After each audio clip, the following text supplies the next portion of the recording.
nothing to say that will add to what we're about to hear, I'm sure.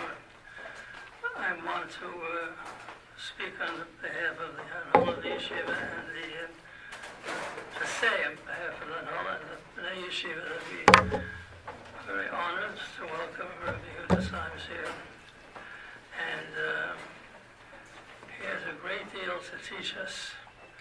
Some things which we should know, many other things that maybe we couldn't know without his enlightening us. So I don't want to take any more of your time. Ehud is an old Chabra of ours, and we went to Yeshiva, the older people here, and he and I went to Yeshiva together. And what can I tell you that he can't? Very little. Thank you.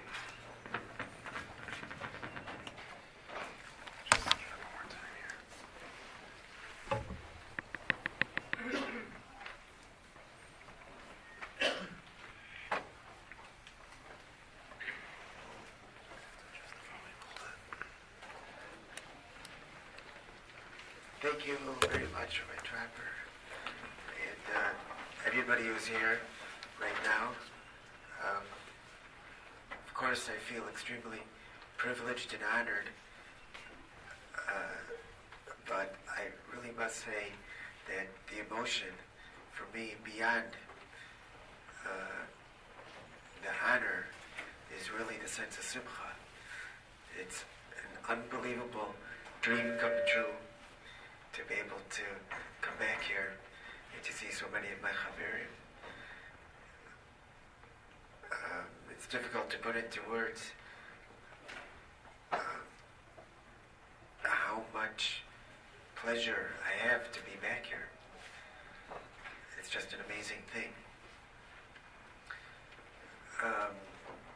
A little bit more than 2 years ago, we had a plan to come down for the yearly Yarchei Kala in the summertime, in June, the end of June. I was open to do that for many years, year after year. And we found out that Hashem had different plans. And we've been finding that out constantly, so many times over these past 2 years and 3 or 4 months. The plans that we make and the control that we think that we have is we are constantly reminded that we are in Hashem's control. That's a very simple thing. Who in this room does not know that Hashem is in control and decides the results of all of our efforts? I knew that quite well before this journey began. I knew quite well that we put in a lot of effort to do these shtadlos, and the results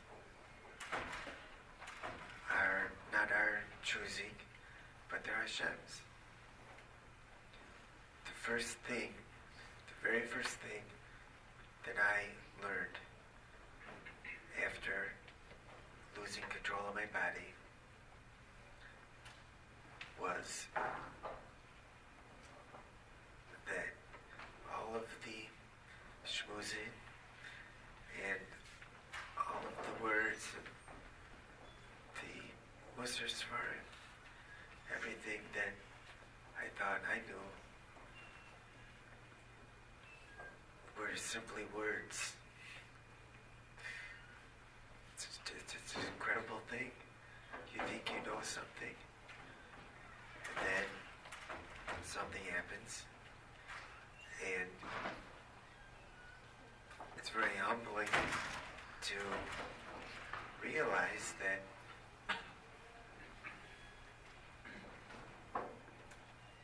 it has to be relearned all over again. So that I had to And I have to relearn how to use my body again. I have to relearn everything of Musar again, everything about Bitachon, all over again. I have to learn Tefillah all over again. So, that's a tremendous simcha. Because for me, it's easy to relearn these things. Because it's right there in front of me. I think it's very difficult to, I think it's very easy to get into a certain type of rut or routine where you're basically like everybody else and you're fitting in and what more is there to learn? So we have life experiences and things change, we get a little deeper and we have a little more of a daher and things. But it's going to sound funny to you, but this is the honest truth. I was zoche. This is true.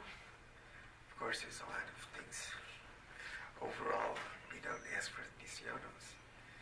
But imagine being given the opportunity to see things in a new light.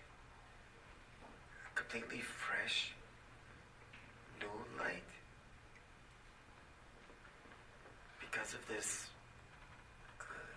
shocking, immediate loss of my physical abilities, I've had to come to terms with relearning a brand new identity of who I was.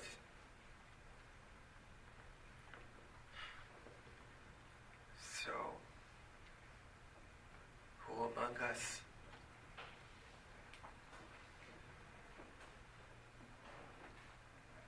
is able to do that at such a young age, in the sense that it's ongoing. It's every day for the rest of my life. Now, there's something really important to realize is that I'm not really a chola. I'm well.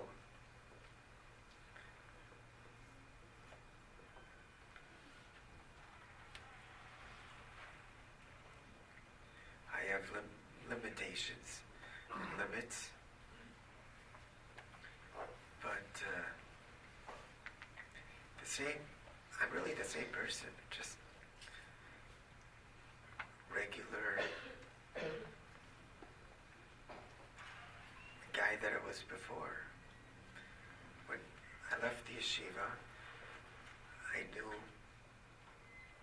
the task that I was given to move out, to be Marbit Torah, and Baruch Hashem, I think I saw tremendous success for 10 years, or I guess 8 years, until they exited. So that has not changed at all. I still have that same mission, still the same person. One of my chaverim on Friday when I spoke asked me a very insightful question. The question was if I'm so happy to be here, enveloped with so much love and caring and support, would it not be prudent for me to move back here? So it would be so helpful and useful to me. But I remember that was about me, what I need, maybe things for me personally would be a lot more satisfying to be in the yeshiva community for the rest of my life. But we know that's not what our derech is necessarily. Isn't the goal to find what you can do best and do it to your utmost, to put in the most effort that you can in a way that others cannot or are not doing. That's how it was. So why should that have changed?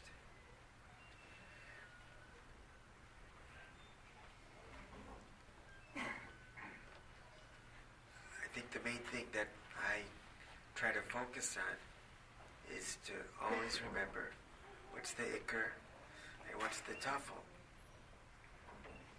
The tafel is all of the medical things that I need to go through.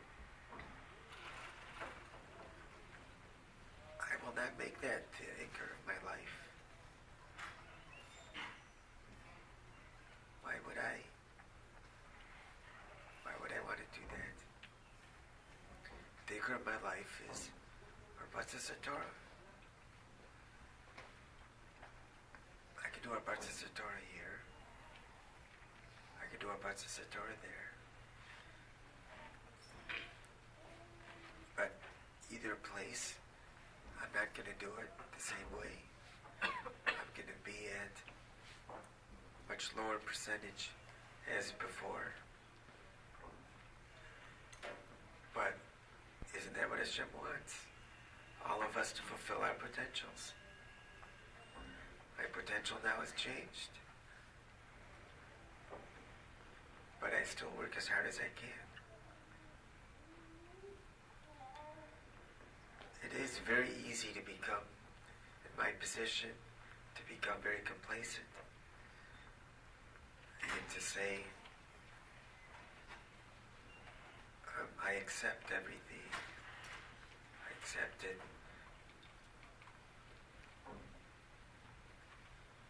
And in a way that's pretty easy.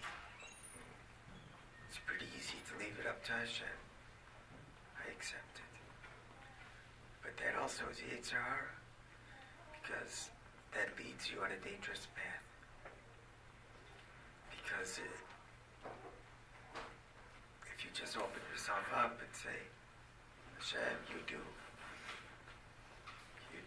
whatever you decide, and I'm here ready to accept it all. The dangerous path is that you won't put in your own effort. You won't work and strive, fulfill everything you can to the last ounce of blood that you have. And of course, on the other hand, if everything is about doing your own work, you forget that Hashem is the ultimate decider of everything you can do.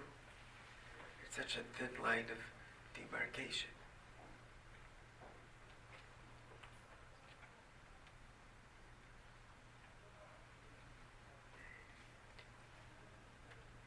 So I wanted to share a piece that I saw in Sichos Musar from Chaim Shmulevitz that I found to be very powerful for me personally. The Gemara says in Sota Lamed Zayin Amud Aleph, K'she'amdu Yisrael al hayam, hayu hashvatim menatzchim zeh im zeh. When Israel were standing on the Yam Suf, the Shvatim were arguing, I guess, one with another. Zeh omer, ein ani yorei tchil al yam. V'zeh omer, ein ani yorei tchil al yam. each David was afraid, I won't be the first one to go. Let somebody else go. I don't have the strength to be Moser Nefesh, to go into a raging river. Kafatz Nachshon ben Aminadav, Yard Lian Tchila.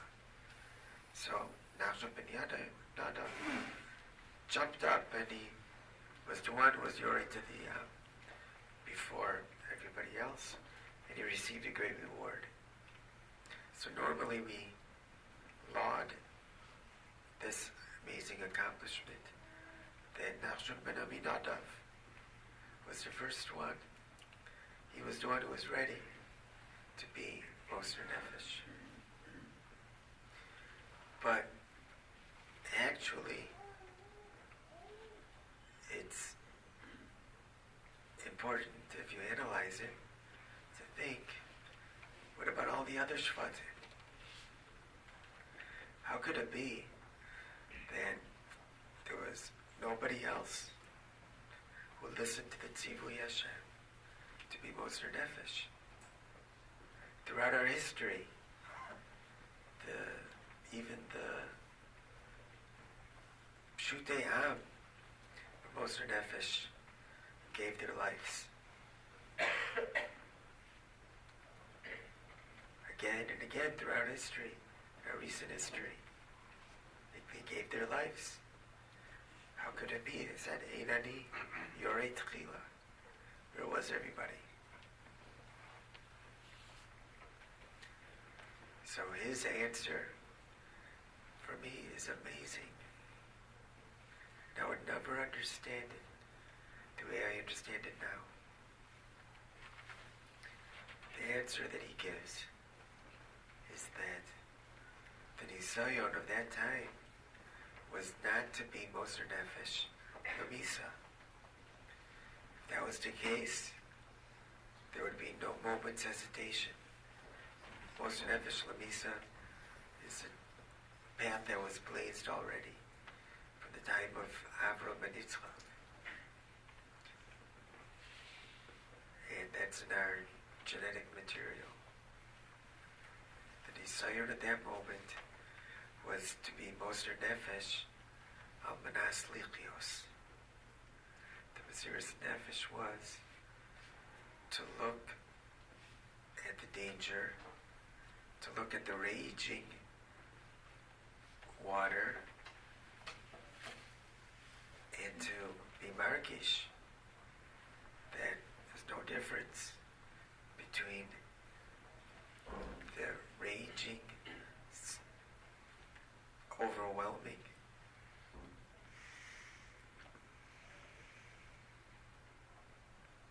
vision that they had of impending doom.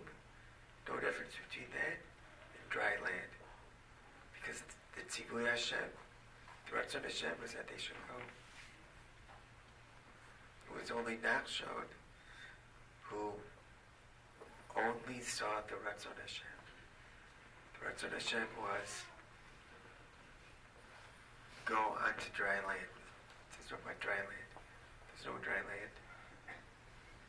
So he understood that there's no difference.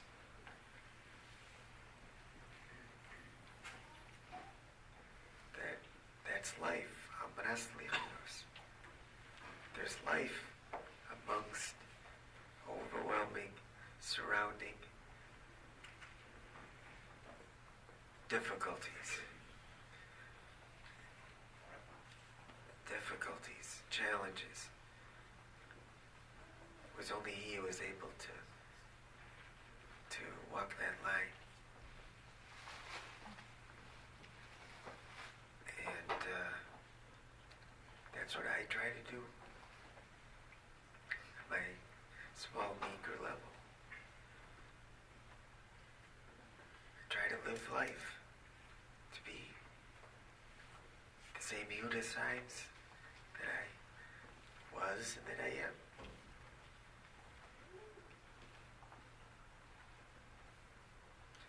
Now, what happens when it is taka overwhelming? When medical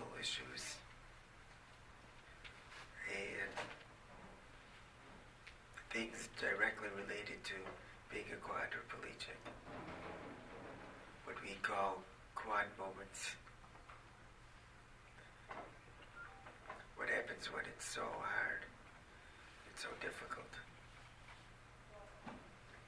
Plus, the regular stresses that we all have.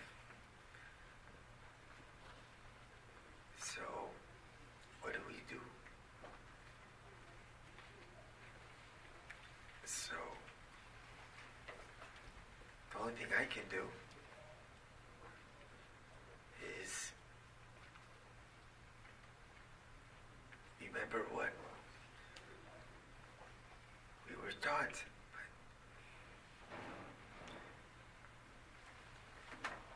Remember so clearly how the Yeshiva Chovetz Chaim used to teach us that we stop everything and we just take one thing at a time. What can I do?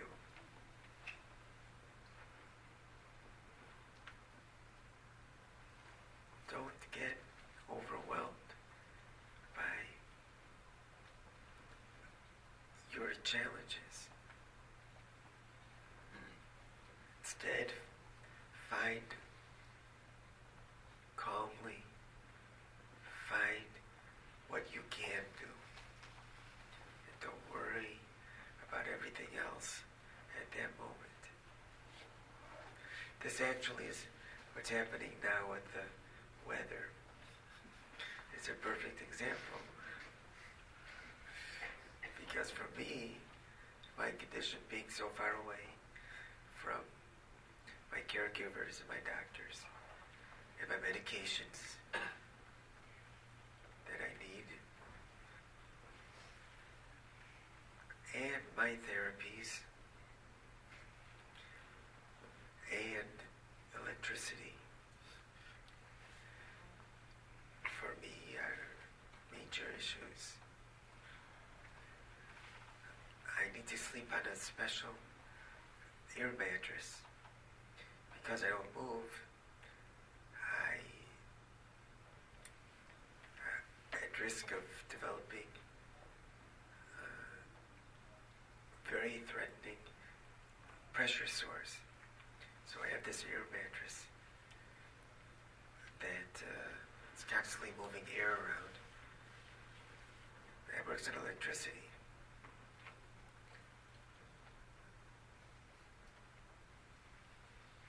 So, I can't do that.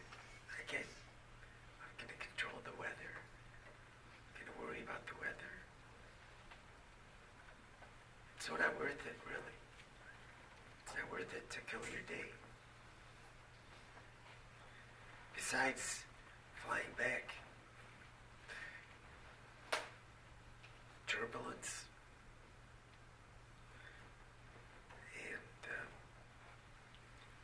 making transfers from this chair to a special airplane chair, then again to airplane seat, which I've worked on for a number of weeks to be able to do that. So in New York when we landed on the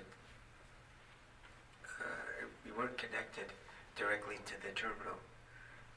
We had to walk down steps onto the tarmac, and then there were buses. Like it was, I guess, used to be in Israel. So for me, there was a special truck that came out with a cherry picker. Went up there to the opening of the airplane, and there were maybe 3 or 4 people who were able to get me in there, and then award me. I mean, it was a great adventure. It's great, I mean, really. I was so thankful. It was a beautiful day.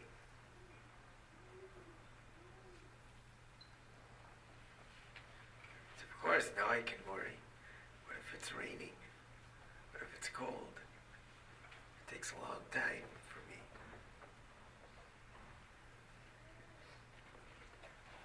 One thing can lead to another. I can start thinking about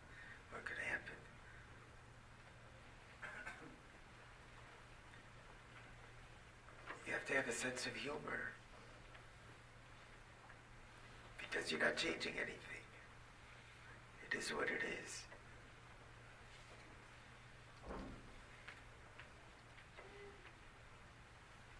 It's not that I distress. I think it is important that people know and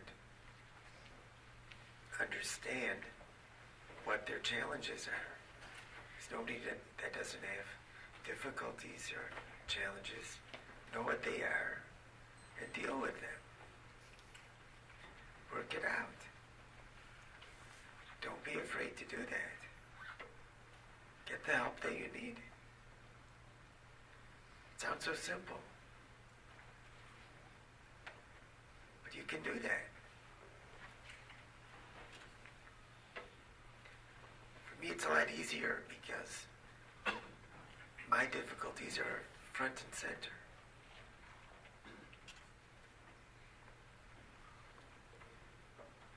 But at least I know the importance of it.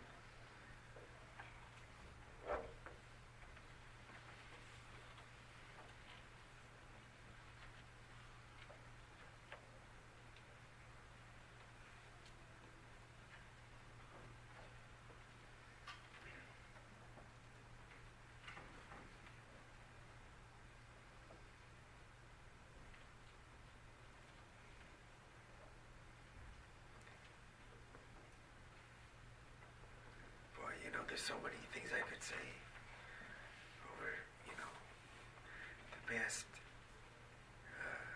it's been years, 2 years, and every day seems like, I don't know, it seems like a week has passed.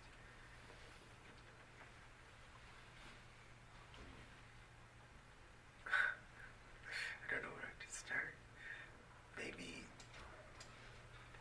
we could do questions so that we can direct my thinking so that I could offer you what you want to hear.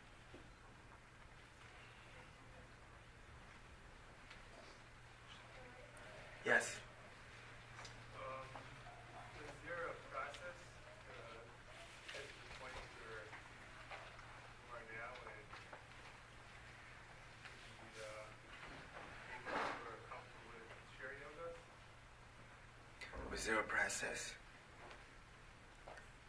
Right, that was... Yeah, emotionally. Oh, okay. So the question was there a process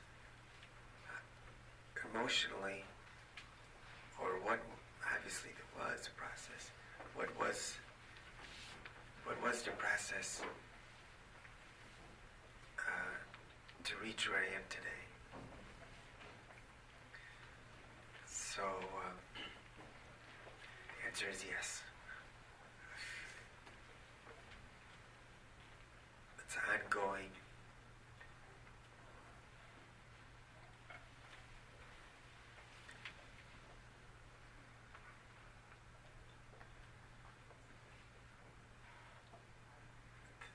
The main thing is, for me, is searching for the same thing that everyone in this room is searching for. And that is chizuk. Why are you here? Because you want chizuk. You want to be strong. We want to fulfill the Ratzon Hashem. I get huge chizuk all the time.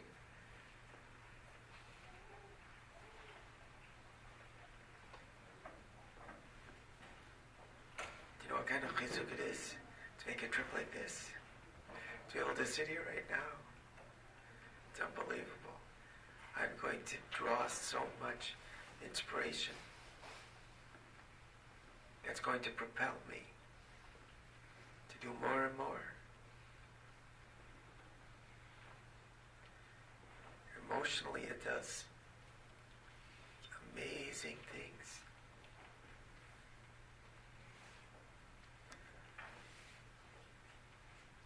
think that's probably the main thing. Hashem gives us the gifts of accomplishments. That's chizuk. And we need to use that to feel good, to feel happy, to feel accomplishments. And then you go on. Go to the next one, go to the next one. Sometimes you can't. Mimkomcha al tanach. Don't say, like we were taught, don't say, I'll wait till tomorrow. Today's a bad day. Tomorrow I'll be stronger. What you should say is, today's a bad day. So I can't do 100%. I can do 60%. I can do 40%.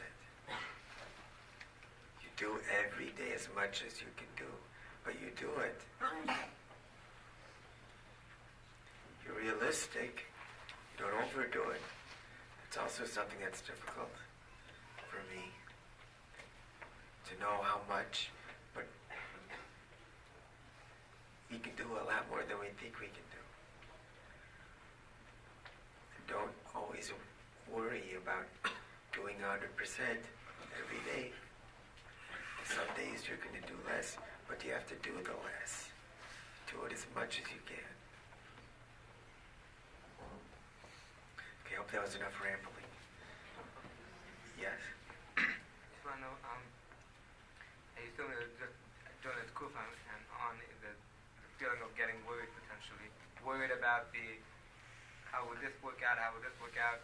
How did you answer that question of, let's say, worried about money, worried about health, worried about responsibilities, and after the accepting the reality that I can't do everything, what do we do about everything though? What about everything? Yeah. So, this happened to me on Shabbos. I have a caregiver that I need that comes in the morning. So, he doesn't know the bus system. And then on Saturday, the buses, I guess, work differently. I have a very, very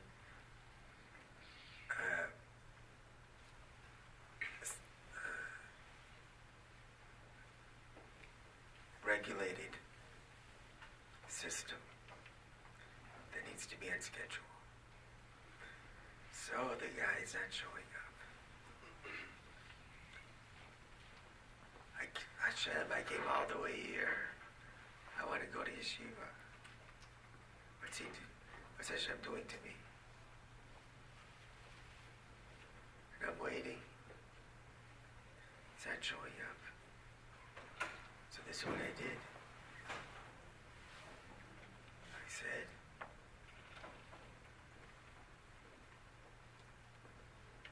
Dad,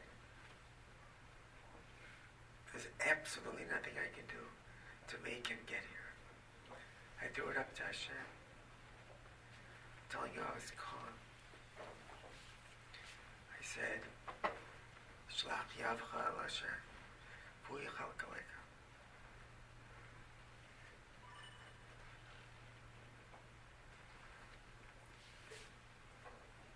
I mean, Hashem is doing that for a reason. So, on my terms, I came here. I would love to go to the Yeshiva of old and go and daven at the 8:15 davening. I would love to stand in line at the end of davening. Wow, what a simcha that would be. Come back, triumph, and to stand in line after davening to greet the Rebbe. Those are my terms. I live life on Hashem's terms. every day I say that. It's not my terms, it's Hashem's terms.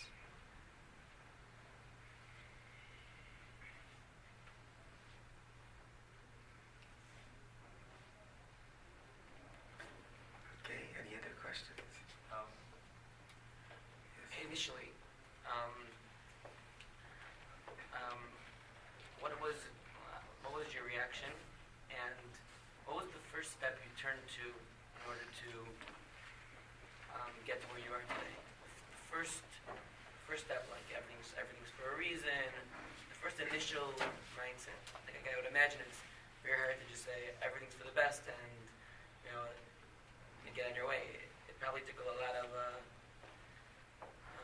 muscle. What was that first idea that you turned to? Well, I think that the first thing you should know is that when I hear that question, I think it's only a question is because you're you and I'm me, which means I'm in this. And Hashem gives you what you need to be able to face the challenges that I have. Hashem gives it. The Rosh Hashanah used to always say the story how he would ask his father, how could he say, B'chol nafshecha, in Shema, afilu no teles nafshecha. He didn't feel as a young boy that he could give his life. So I believe Reb David answered that when the bullets are flying, you'll see you have it in you. You're only having that question because that's not your Nisayon. When you have the Nisayon, you know that Hashem knows that you have what it takes.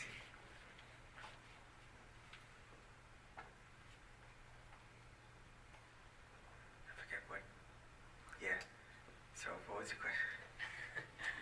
My question was what was your first reaction, and what was the first concept, the first Musar concept, the first idea you turned to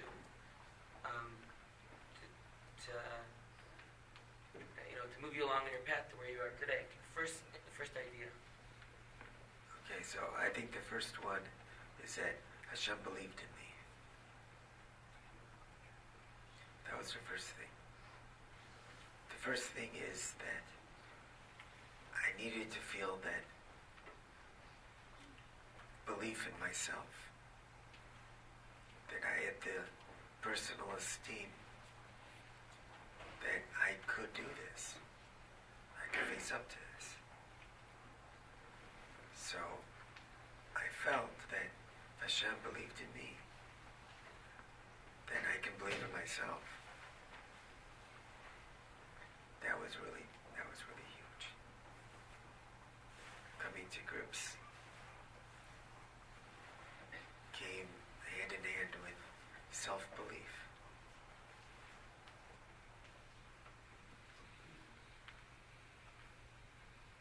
On the good days.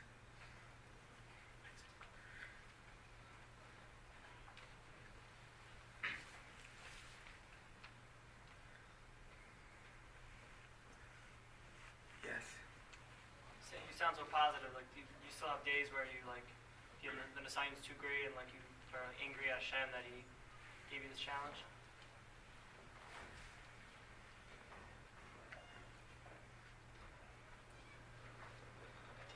To be honest, I don't think I've been angry. Now, that could be because I'm a very easygoing person. I have felt frustration or sadness.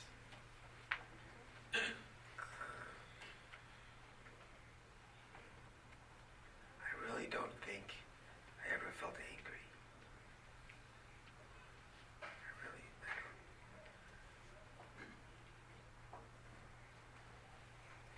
I try to look at the positives. You never ask why. How could Hashem give you the Nisayon? But I know the answer. The reason why he gave me the desire is because he thinks I can do it. Thinks I can handle it. That's fine for me. I'm a very simple person. Why did he give it to me? Because he felt it's best. It's what I need. It's what I'm supposed to have. Whatever the reason is. I'm not going to get bogged down asking why. I'd prefer to ask, what can I do now that I have this new situation? It's a much healthier way of living life. It's not just about me saying I have family. I have to be a person. Imagine if I'm always asking why and I'm being angry, being depressed. Not very fun to be around. Is that really fair to others? That helps. So good to see a lot of my old Chavrei here. Yes? You mentioned earlier that it comes to the point where you say that I can't do anything about the situation, so you accept it. How do you balance that with tefillah? I could easily see myself slipping. If I would say that I can't do anything about it, I'll be upset. I could easily see myself slipping off of tefillah and saying that whatever Hashem does is good. Hashem is benevolent. How does tefillah balance with acceptance? I think you have to hear how much trouble we're in. When we daven, we need Hashem so badly.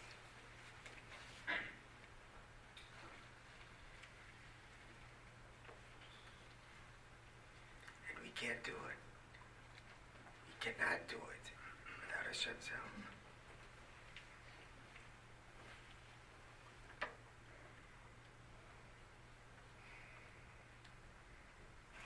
So, we accept what Hashem does, what Hashem gives us. But we need His help to get through it.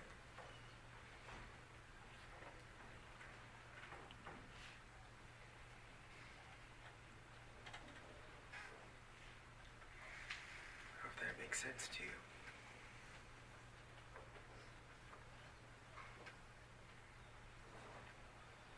Maybe it means we accept the challenge.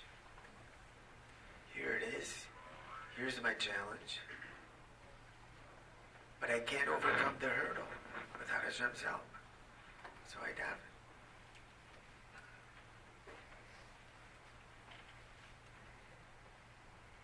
I think two questions. First, you mentioned your family. How is this affected? I'm sure it had a big effect on your family. Yeah. Right. How did they, come to terms with it? It sounds like you're making out like it's been a positive experience for yourself. Is it, like for your family, have you seen like growth in that area? How is that affecting the family's culture in that area? I guess the second. I'm sorry, before the second one, because there's just one at a time. So, we do it together. This is not a personal struggle that I have at all. And everybody else in my family is just coming along for the ride of my own struggle. It's a struggle for all of us together. And we can only do it with each other.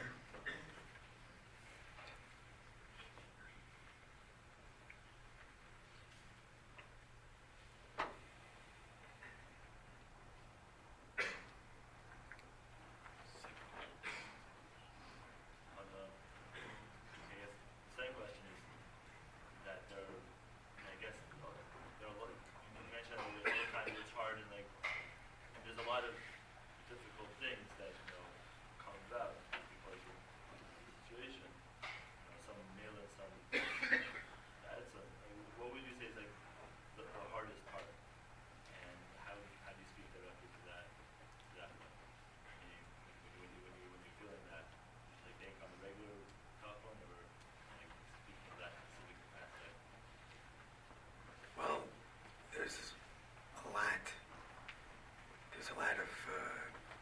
difficult things, but I can mention at least one thing, and that is there are times of unbearable pain. Absolutely unbearable.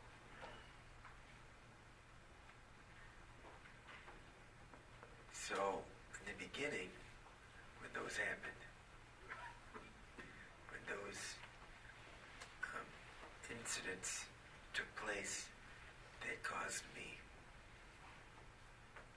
incredible pain, I really thought it would never end.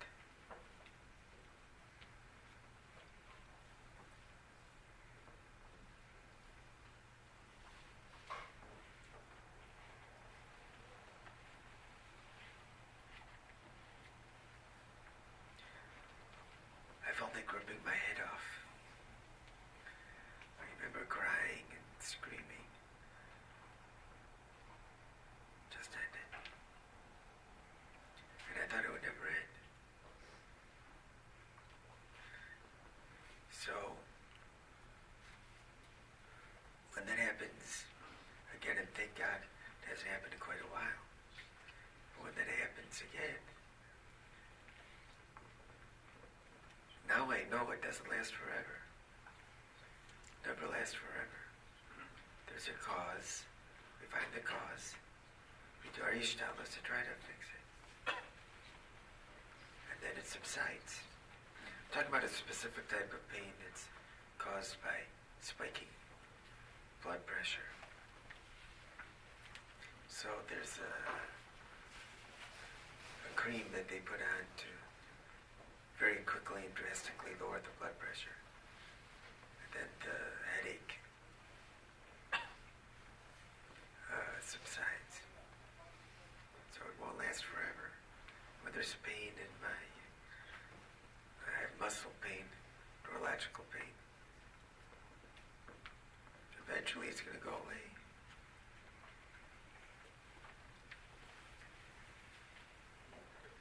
I think, really, I think this stuff is very instructive for all of us.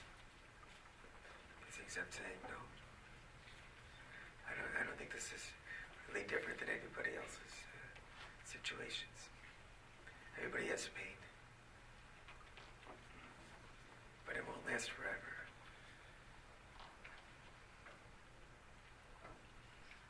Yes? You said before that you wouldn't want to make, I guess, the medical issues the ikr of your life. I assume that means that the ikr of your life is to serve Hashem. But how would that focus make like a difference in your actions when if you have an urgent medical issue that could be life-threatening, you would obviously have to take care of that over anything else. Versus another situation where, I don't know what the situation would be, but obviously you have to, in that situation, take a urgent course. Right. So, what I meant by that is that it won't take, emotionally, it won't take over the rest of my day. I'll take care of it, and then I put it aside. It's done. Now I'm going to keep on going on with my regular life, as opposed to allowing it to ruin my whole day. Then it's no longer a tough. You know what I mean? What? No, I want to explain this one. What? Oh. Okay, but what I mean is,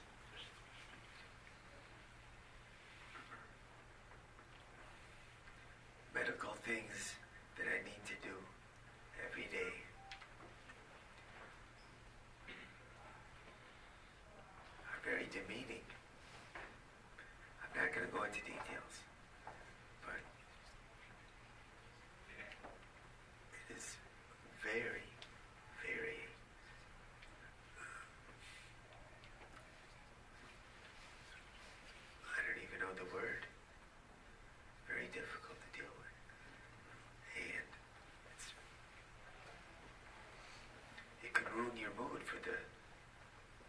rest of the day.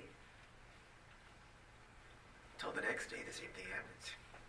Then there goes that day. That's when it becomes ikr. Tough will be